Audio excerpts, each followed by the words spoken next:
All right, welcome back, everybody. The BSL is back for another week of Season 6. It is, wow, it just keeps going. This is Group E, and we're already here with Ben. I don't know, what have your thoughts been about BSL so far, Nyokin? Well, BSL's been great, of course. It's been great for me, especially because we made it to round of 16. So Yeah. I'm loving it. I like how there's a few new players, like Nemu, Wing Zero, Julia, even though I had a bad experience with Julia. But yeah, it's been great so far. I'm looking forward to today's games, of course. Yeah, it was really awesome watching your group, and we didn't get to do like a live player interview like we do at some of the live shows, but what were your thoughts on playing that group? Because it certainly looked like, maybe your series versus Nogrim was like really kind of touch and go there, but it didn't look like you had much trouble with the TVZ, and I know going into that you said that maybe that was a little bit shaky for you. Yeah, so my turn versus Zerg, probably my best right now. Okay. 5 racks is just so flexible. You don't have to necessarily go 5 racks, just the opener. You start with 1 racks, you scout, and you can decide what you want to do. So that was an advantage for me to get all Zergs. It was also very nice to play somebody playing Hydra Lurker in an unplayable situation where I can just sit there and hit that O button, and I have experience versus In Control, who also plays that style, so it's kind of like playing In Control Junior, so it made it really nice to be Terran that day. But Nogrim was very, very difficult. Nogrim, I have to say, he's one of the better players I've played since coming back to Remastered. When I first played him in Chobo League, I don't think I had played him on ladder, so I didn't know what to expect, but I could tell that he was really good, and I was happy to get my revenge versus him. I think I played about as well as I was going to play that day. I played pretty damn good in Circuit Breaker game. I played really good in the Eddie game until I started throwing. Like, I tried to attack into Sunken Lurker, like, what? And then the last game was a bit of a disaster, but it worked out for me. So, yeah, overall, for me, it was fine. But, yeah, it's been amazing. Yeah, I was gonna say that last game, I think your analysis was pretty close to what Zero and I had to say. I think in the end, like what people forget is that a lot of games of Brood War are just total disasters. You're just putting out fires everywhere.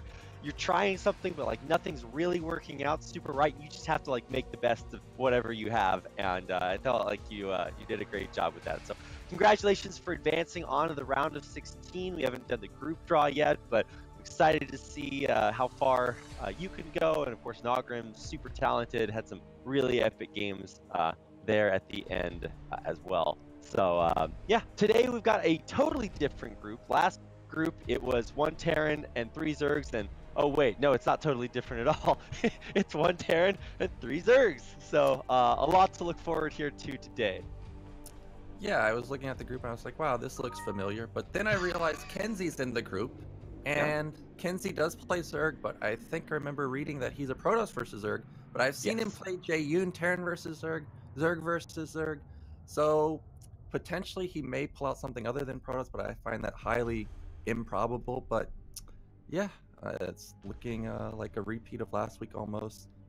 Who do you think is the favorites for this group? It's hard to predict. I know Kame is like pretty good, pretty solid. I think KenZy has had the highest placement out of all of the players here in this group in BSL. He actually had a really sick run last season, making top 8, and I was just like, oh wow, that's really good. And I don't, at least his name is not a name that pops out in my head when I think of a lot of other foreign tours. So I really hope that he does have another good experience, and it's hard not to root for like the one lonely Terran in the group of Zerg. So maybe Casper is a close second, but I would say that Kame has a huge chance here. So I don't really know what to expect, but we'll see how KenZy does. He's playing in our first match, so if we want to show the maps on screen, it's going to be Eddie, Circuit Breaker, and Blockchain, a little bit of a different order than we're used to. And if we make it to that third game, I actually need to watch more games on Blockchain, because I only get to watch it like once a day in ASL, and I don't see it all that often on pro streams, at least not the ones that I've watched before. So I still like to watch games on that and try to figure out exactly what people are doing these days. I agree with what you said, and I think Zero has pointed out that we're lagging a little bit. So I think we're going to restart the call. Okay. I will leave then. Good day. Be right back.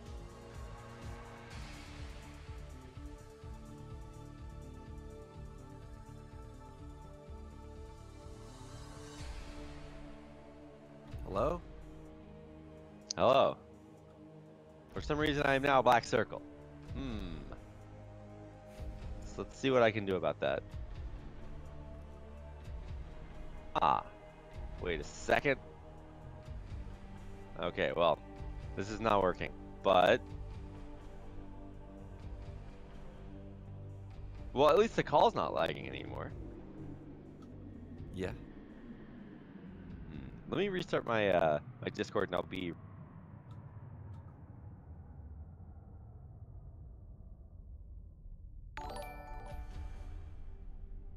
BSL, Best Star League.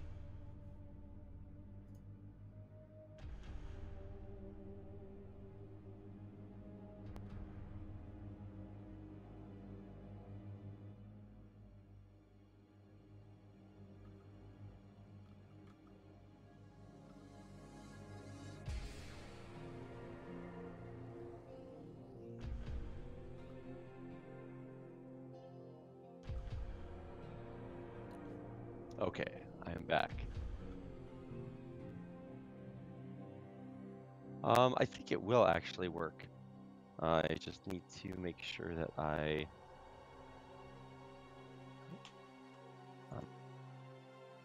currently my mouse is not... Ah, there we go. All right.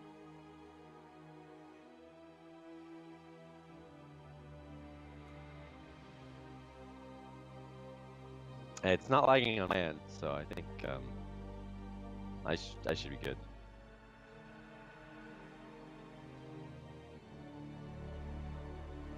Okay. Ah, okay, I will join.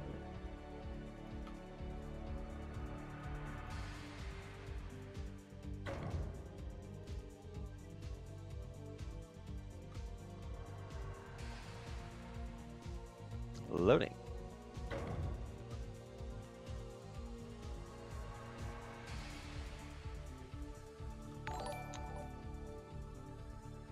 BW Alright. Saturdays BSL6 in okay, Darhouse. I have loaded into the game successfully. I think Nyokin's here, Zero's here. We have a wonderful group of chat, so of course thanks to everyone else for coming out, and of course a big thanks to Moontang Spacewalk for a $50 donation. Thank you so much for supporting BSL. And even if you can't donate, just watching is absolutely fantastic. So we're glad to have you here. Yeah. Now I'm ready for game one. We got Casper versus... Can't remember. I think it is... KenZy, right? Yes. Is it KenZy? It's, Okay, yeah, it's KenZy. Casper versus KenZy.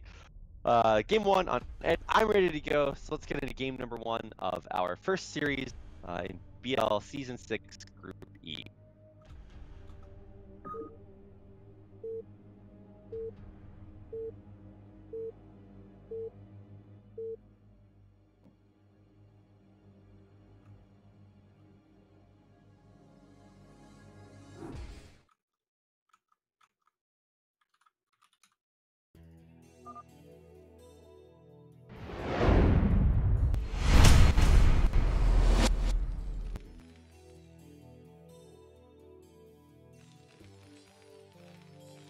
Okay, well here we are. If I can, yeah, all right. So here we are in game number one. This is in the way of the Eddie, and in the upper right in the red is our French Terran player Casper, who is going to be playing Terran today. In the bottom left, we've got the Zerg player. It is KenZy. Yes. So Okay. KenZy, a pretty strong player. I remember he made it top 8 last season of BSL. He had a really difficult group. It was Bobo, Eon Zerg. Can't remember the last one, but to get out of that group, we already see Bobo in his group, so he has a good chance of getting out this time. And Casper, for people that are old school, they're going to recognize Casper. He's a really good old school Russian, kind of overshadowed by all the great Russian Terrans in the past. If you think of X, Android, Advocate, Strelec, players like those. He really was not able to surpass those types of players, but he's a really good Russian player. I think he does have a good shot of taking KenZy out here, even though I think maybe KenZy is probably the favorite for the group. So yeah, he's going to be a pretty dangerous Terran for sure. You are kind of taking me on a little bit of a trip down memory lane there. It was, yeah, a lot of very good Russian players of the history of Brood War, but maybe only a few that you would remember. I think one of the biggest that people would remember would be a guy named Braddock, or Brad OK, as he did play quite a bit of StarCraft 2 as well. And I think that's the only result that Wikipedia has for Casper, as they were playing against each other in WCG Russia 2008. So that's a little bit of a trip down memory lane. Yeah, Braddock, like, that's another Terran player, another Russian player that I even forgot about. So that's 5 Russian Terrans. Like, the deepness of Russian Terrans is insane. And I want to point out that Casper, we have a 12 gas going down. This looks like it's going to be 1-1-1. This is something that I don't personally do very much, and I don't think we've seen it really at all in the entirety of BSL so far.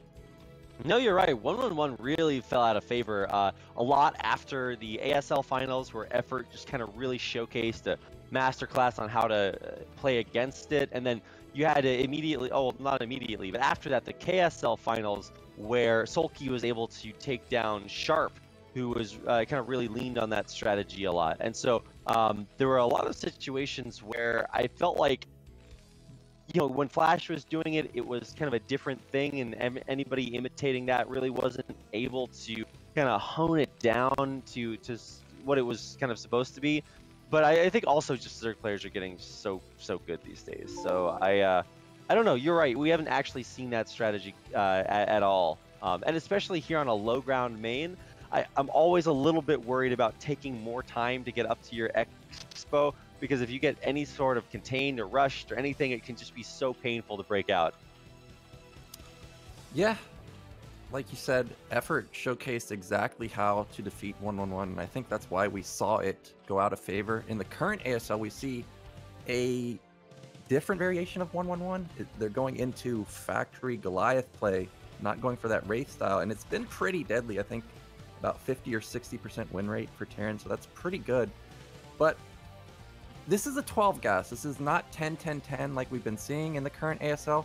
So because of that, this looks like it's probably going to be Vulture Wraith, unless Casper has some different, more economic variation of the Goliath play. I mean, that is the true strength of 1-1-1, is that it is just very flexible. You can get anything you need when you need it. You just can't get a lot of it. So the idea is that scouting information is super crucial. One of the things I always see Flash do is he double, triple scouts. Like he always has an SCV out on the map, and so you can get the information that he needs. And right now he's scouting that there's a 3rd hatchery on the way, so he's not like really super surprised or worried that there's going to be incredibly early like 2-hatch muta or something. Yeah, so I'm looking at Casper's base. We've been talking about 1-1-1 the entire time, but we have one of the fastest academies I've ever seen, and we've got an add-on onto the factory. So this is not 1-1-1. This is actually a tank push. If I go back in time to literally like 2001, I was using something like this before Mutaplay came out. It fell out of favor once people realized that, hey, you can stack mutas and you can just instantly kill the tanks. I remember building Pure Marine, spamming like 100 turrets around 1 or 2 tanks just to make sure it didn't die to mutas. But look at what KenZy's doing. The lair's not even done. He's got a Hydra Den coming up. So there's going to be literally no way to get on top of this tank. Its stem's almost done. You've got a ton of Marines that you're not supposed to have at this point in time. This actually feels kind of like what you like. I don't know, man. I'm loving it. The Firebat Medic's just really going to make that bio ball so resilient.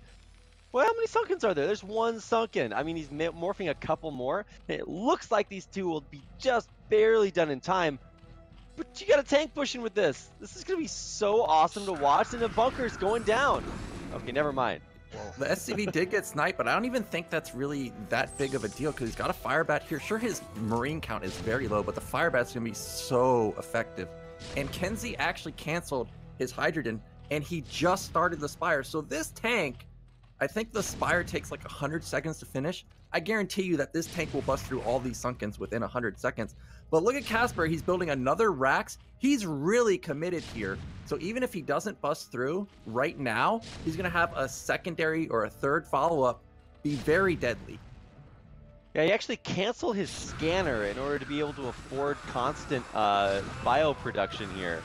So, or maybe it was to afford range, but he's going in, he's trying to snipe the tank. No! There is no justice in the world here. Oh my gosh. He is going to get the tank in the end, but the bio survives. Now that was, I was going to say that was a huge pickoff because I don't see another tank, but there's already another tank. And remember those fire bets I was talking about? We had like 4 Marines and 2 fire bets. That was our entire standing army. And it dealt with those lings like they were nothing. We have several Marines and fire bets coming in now. There's no Sunkens up. He's going to stim in here. This is going to be the end of KenZy. I mean, how is he going to defend this with drones? He's even stimming past the Sunkens to the drone line, and now coming back to deal with the only Sunken. Maybe one more will pop up, but the siege tank, yeah, tank still has range. It's going to take down everything. I'm looking at what KenZy's morphing. Almost all of these eggs are mutas. Now, there's not a lot of anti-air, so every Marine is going to matter here. Here comes that fire bat stimming in the drone line. Oh, it only kills 1 drone. I think the mutas should be able to take this out. Like you said, there's not a lot of air. But wow, I mean, what a concentrated push. So much damage done. How many drones do we have? I guess just the main mineral line of 9. Everything else does get cleaned up here, but he did so much damage with that. Yeah, he did an insane amount of damage, but you have to remember that he's on 3 racks here. It'd be different if he was on 2 racks and had expanded behind it. So he's pretty committed. If we look at the SCV line, he's even cutting SCVs. He's building turrets. Now, KenZy did have to pull his entire drone line, but he's got 6 mutas out. He'll be able to pick off Marines, and look at these straggler Marines. Every pickoff is going to be huge for KenZy right here. Couple Marines going down, 4 Marines. I mean, that's a big pickoff. That's going to make Casper worried about moving out again. So yeah, KenZy... he also... Oh, I was going to say he stimmed to take out the mutas, but there's no medics left. So those Marines are just hurt. Yeah, and really, as Terran, you don't want to be rebuilding medics. Of course, they're not that expensive, but every medic you build, it could have been a Marine, right? So once you've already built a few, you really do not want to keep building them. And KenZy's doing a good job with this low muta count. Oh, okay, 1 going down there. But he is getting his econ going again. Look at this natural. He's already almost perfectly saturated down there. Yeah, this is really cool to see from KenZy because he is using the mutas in a very flexible way. So he attacks over the high ground, leverages that, and then he's like also pulling back and switching out wounded mutas. Yeah, that's exactly what you should be doing. And I was looking at Casper, I was like, well, he's not building a command center, so it must be a starport. No, that is a 4th barracks. So we are really committed to this Marine tank push. If this fails, he's really not going to have anything to fall back on. He won't be able to stack up, tons of vessels. He's going to have no econ. We don't have a command center. So Casper really all in here, but the amount of firepower he's going to have is just going to be insane. Yeah, no, this is way more bio than you should have at this point, but the difficulty is that if you get whittled down, you're just not going to be able to keep up with the Zerg players pumping off of 3 hatcheries. So, I don't know what the best case scenario is for Casper. It takes a long time to get across Eddie, and there's going to be Sunkens up before he gets there. Let's see if he makes more. Yeah, he's got more Sunkens on the way. And he's continuing to harass with mutas, and he's got more of them this time. So, I don't know. There's also this little clump of Zerglings that's out on the map looking for a flank too. So this is going to be a very scary trip across the map. Now KenZy recognizes that this is another big push coming in from Casper. I was worried that he's not going to have enough mutas, but he's built up to 12 now. There's 7 out on the map. He's got more streaming in. All he has to do, if he cleans this up, it's going to be over for Casper. And I love what KenZy's doing with this Sunken. He's pushing out a little farther so he can delay the siege that much longer. He can get up a bigger standing army to deal with this, but he needs to kill some units with these mutas. He can't just let it push across the map. Yeah, We have +1 flyer weapons, almost complete, a little bit over halfway, and that is certainly going to help him use this full control group of mutas to just pick away, and actually it doesn't even matter so much that you lose mutas at this point as long as you're whittling down this army, because your Terran opponent's on one base. Like, he cannot stay there forever, and all you have to do is keep pulling him back by harassing with mutas, keep picking off little tiny bits of Marines. I think KenZy's just in a great spot. Yeah, and I like what Casper has done back at his main. He's got so many Marines just sitting here. He's even got a bunker in his mineral line. He knows that his push is really strong. So if KenZy goes for a base trade scenario, there's no way he's going to be able to stop the standing army. But look at Casper, and still no command center. He's gone into science facility. I personally would have, I would have liked that more than the 4th rack, because look at what KenZy's doing. He's building so many mutas. If we had even one irradiate here, it would be devastating. Yeah, and once +1 finishes for these mutas, like, you're just going to swoop in, and Marines are just going to pop. So it's not going to be a fun time to be bio in Casper's army. Like, I'm impressed. I've never seen this style in just a very, very long time. And look, the Zerglings are going to try to pick off a few little reinforcements. I don't know if they'll be successful at that, but just limiting things little bit by little bit, keeping this push from reaching critical mass. Yeah, and he just cleaned that up like it was nothing. Casper's sending more units across the map, but it's only 7, so the mutas will be able to kill them immediately as soon as they see them. Now, one thing that hasn't been working out for KenZy so far is he has dealt no damage to the tank so far. But he's, oh my gosh, he's killing so many Marines. And look at his natural. He has so many Lings and mutas just waiting to jump on top of this. Yeah, he is sort of pulling back the slingshot, about ready to let it go. He has so many mutas here. He has probably more mutas than there are Marines. He's got like 2 control groups of mutas, and yeah, he's just gonna A-move over this army. There's no way you have enough Marines to stop this. This looks like a cinematic from like the campaign or something. Wait, did we fast forward? I think we just Zero knew the result. He's like, nobody wants to see that. Awesome. I want to cast a tournament that's all fast forwarded replays. Oh, sickest irradiate. Oh my god, that's so much damage. No way. He killed an entire clump of mutas, an entire control group with 1 irradiate. But there's another control group behind it. Yeah, but those mutas, yeah, well, I was going to say those mutas are weak, but they're not weak.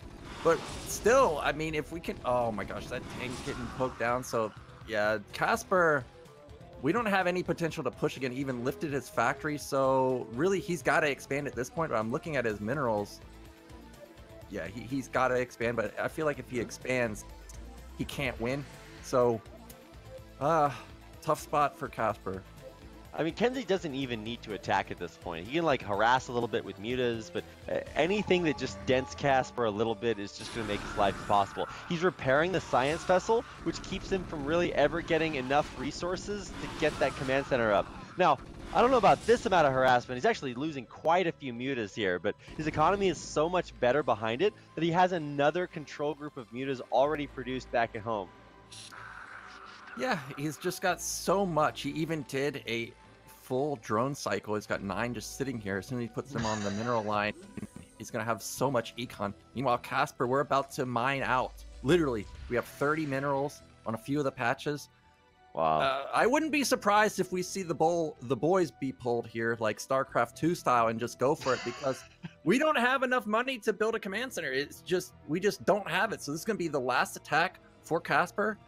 He's got a couple vessels. Now, if they can both get irradiate, wow, he's building a command. I'm shocked he's building a command center instead of floating it.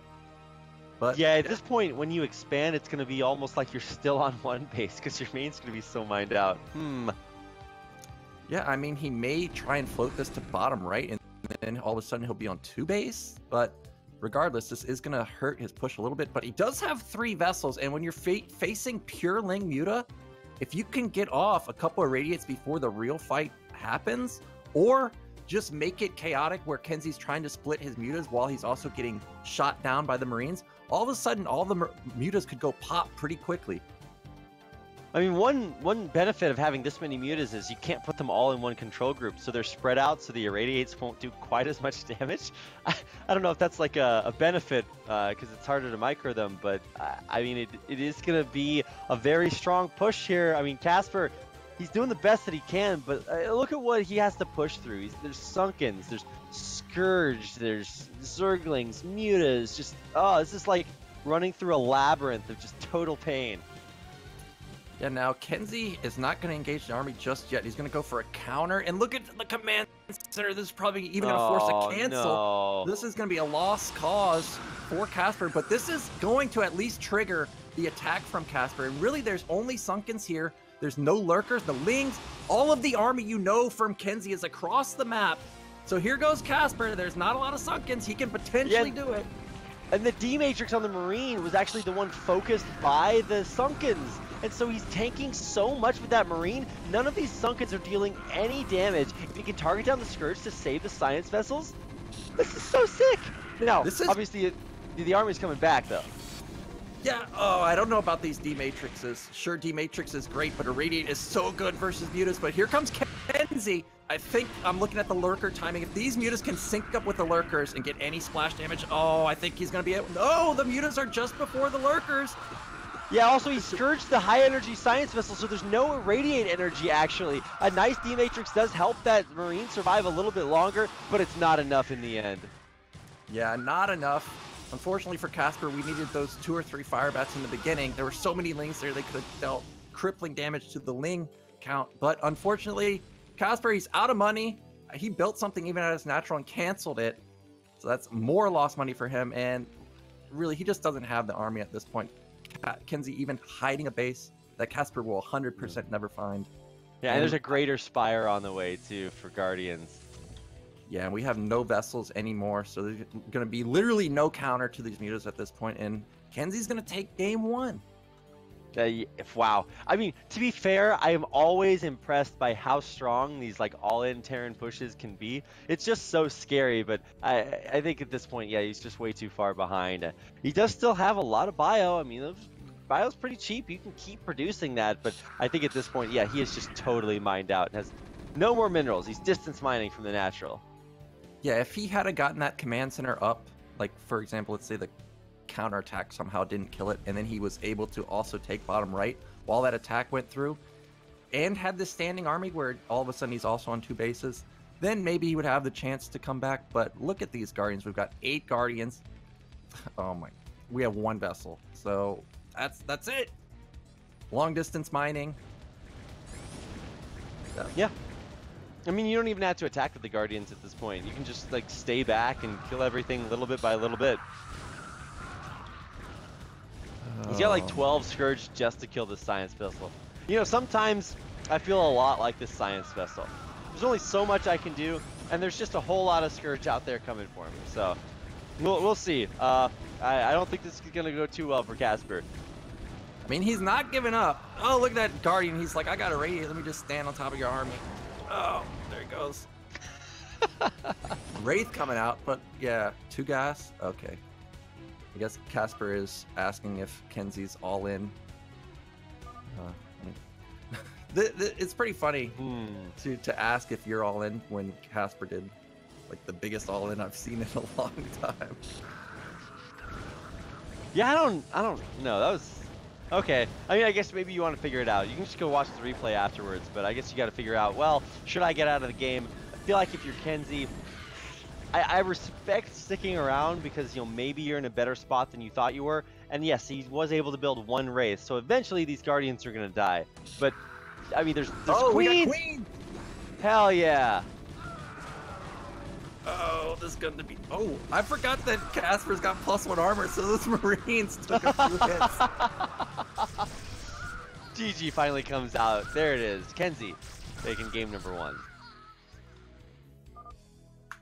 Yeah, that was pretty impressive from KenZy because I saw that attack coming and I thought, well, you don't have Mutas, so there's going to be no way to kill this tank.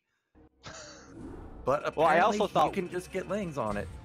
I thought when he didn't kill the first tank, like it survived with 1 HP, I was like, oh, wow, that's really good. But then he still killed it. But then there was another tank that just showed up exactly at the same time that tank died. And I was, wow, well, you know, that was just a very strong push. But I think maybe KenZy had just enough time to prepare for that, throwing down the 3 Sunkens and then buying time with a few more. I don't know. That was really scary there for a second. That SCV pickoff was pretty big. We pointed out how we were building a bunker, and then it got picked off, and then that tank went down to 10 health. Imagine if we had that SCV to repair. Then KenZy may have not gotten that initial tank. We would have still had 2 tanks busting the sunken. So originally, when I saw the SCV go down, I was like, that's not a big deal. But in the end, I think that was a huge turning point that Casper really could have busted through there, because the Spire was so late for KenZy. He wanted to go Lurker. We saw that, and then he canceled it, put down Sunkens. That's delaying the Spire more. Like, the Spire was delayed upwards of a minute. So if I'm Casper, and if he watched the replay, I think I may go for the same build, to be honest. Yeah. Also, the other thing is, like, once he picked off that first SCV, the unfinished bunker was actually there for a while, and he was forced to use the Zerglings to try to kill the tank before it busted through all of his Sunkens. So there was a point after he tried to kill the tank and couldn't, that there weren't actually any Zerglings. So you can actually just go finish the bunker with another SCV. So if he had had a second or maybe a third, even just a body block for the tank, I mean, I feel like that would have been super potent as a way to stop the early lings. And actually, there's a while I was seeing players out here in Korea do that, where they would use the SCVs on hold position as sort of a wall when they went for early rushes, especially on narrow choke point maps like Heartbreak Ridge or something. And it's just so frustrating when the only units you have are melee units. It's like, well, what are you gonna do here? So I don't know. I agree. I would love to see that push or that build again, because I just don't see. I feel like when I say I don't see enough one-base Terran, every other race is just gonna hate me. But it is fun to watch that style play because it is so rare. Yeah, and it's pretty deadly also if you can catch the opponent off guard. Like, that was a perfect spawn to do it on. It was corner bases. The Overlord can't see you move out, so it's a nice position to pull it out on. If we remember a couple weeks ago, Terror, he also opened with a 1-1-1 variation, and then we saw this Vulture Marine Medic push, if you remember that. So it's a deadly push, but the opponent has to know, or has to not know it's coming, and you have to have good spawns. So if we have similar spawns, I think we could see something like that again from Casper. But if it's a horizontal spawn, I have my doubts about seeing it again. All right, well, I'm loading into our second game. It's going to be on Circuit Breakers, and yeah, I think if it's cross spawns again, maybe, but I don't know what to expect, because I think, you know, at this point the surprise, you know, the cat is out of the bag, if you will. So I don't know. I don't know. I feel like that's kind of a build that you can only do once, but you know, I don't make the rules. Maybe it's even twice as good the next time around. We'll see. Sometimes things only get better with age, Nyokin. That's true. So I'm ready for game 2 if we're ready. I am. All right, so game 2 coming up on Circuit Breakers.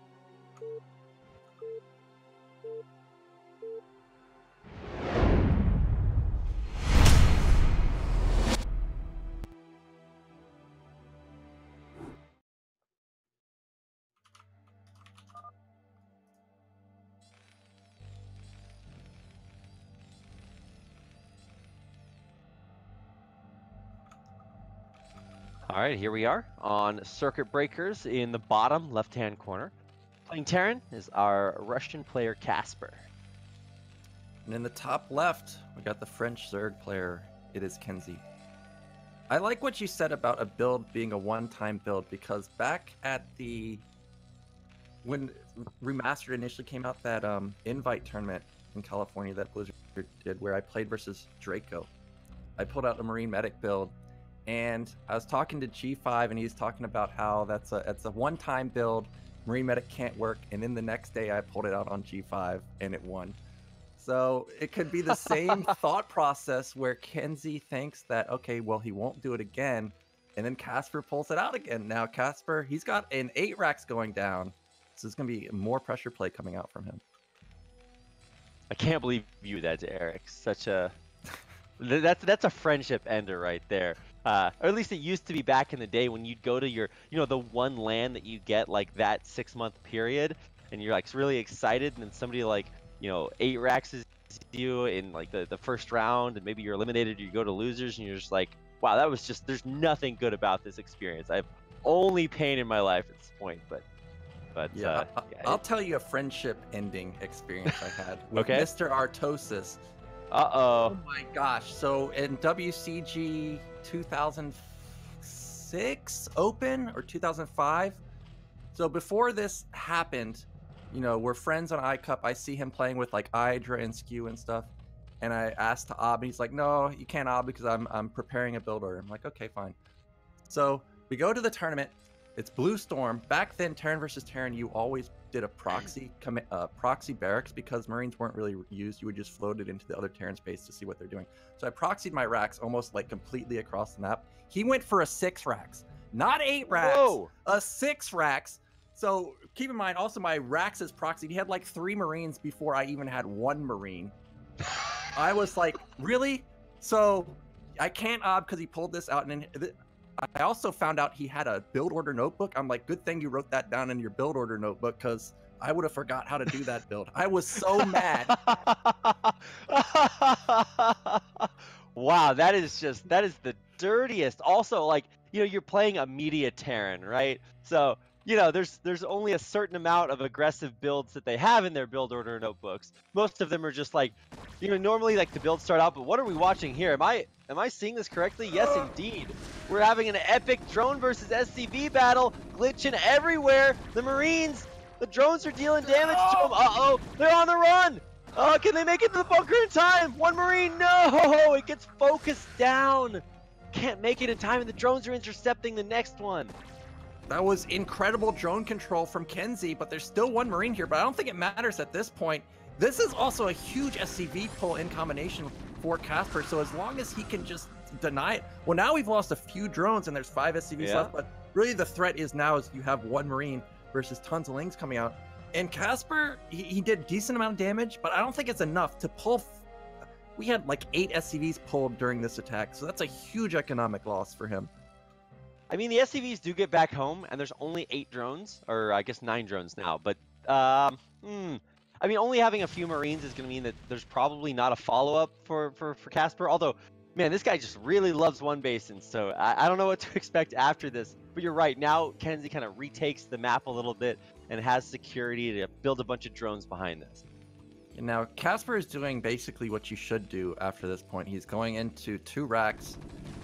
He has no real map control. So if he tries to take the low ground, he doesn't know the Ling count from KenZy. If he moves down with 4 Marines and there's 8 Lings like there are right here, he would lose his entire Marine count. So I do like that he is going for 2 racks play as opposed to trying to take a command center. It'd be so difficult to gauge how defensively he has to play. And if he gauges it wrong, the game just flat out ends. But now KenZy, I feel like after the first game, he's going to be ready for something like this. So I find that this is probably going to be very difficult for Casper to make work. I feel like the exact same feeling that I had in game number 1. I felt like it was probably going to be pretty difficult for Casper to make this work. We've got a lair on the way behind this, so you know maybe there's a little bit of this power-up time where KenZy's rebuilding too many drones and you know, teching a little bit too much, and then he just kind of gets surprised here. That is just quite a few Marines.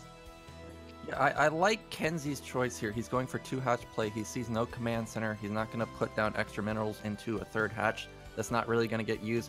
So he'll be able to get his spire up much faster. He's already got a sunken coming down. He knows that it's got to be another 2 racks. Especially after the SCV pull, the chance of it being like a vulture or tank push is almost nothing. So if he can just get 2 sunkens with Ling support, this is going to be fantastic for him. He'll be able to slowly build up that Muta ball. And 2 hatch Muta is hard enough to deal with when you're on 2 base. When you're on 1 base, it's almost impossible to deal with. For sure. What do you think about going double medic instead of a fire bat? Because that's kind of how he tried to push in game number 1, and I think that's a lot more standard, at least from what I've seen. Well, if you go with 1 medic here, it's going to be, you're really not going to be healing almost any of your units, essentially. Okay, I thought Casper might go for it. So I do like this 2 medic choice. The first game it was just 1 medic because he needed the fire bats because he's going for it. This is, wow, yeah, 2. Oh, okay, all these Marines are dead. Ooh. Okay, yeah, you were talking about how 1 medic you wouldn't be doing any healing. Well, if you stim ahead of all of your medics, then you're also just not going to be doing any healing. So he runs in, takes a ton of damage from Sunkens that just barely finish in time, and then loses everything. So, I mean, the difference is he's building a command center behind this. but I don't think that's going to last very long. Yeah, it's just so hard to... Oh, now he may even lose a Firebat hero, possibly? Whoa!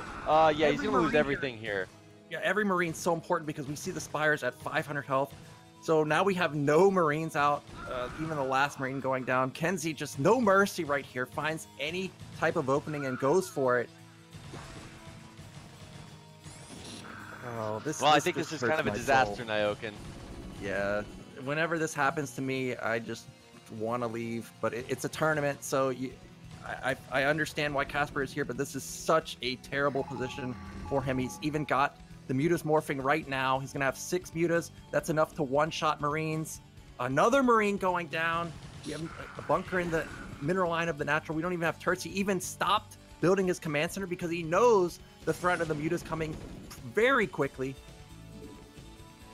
Yeah, I mean, he is doing the best that he can to prepare for this. He's got range just now coming up, so that'll at least help a little bit against like Mutas and Lings. Oh, if he loses another SCV here in the main to these 2 Zerglings. Oh, he is. Oh, it's so painful. Oh, that bunker that he built at the natural, none of the Marines even got in.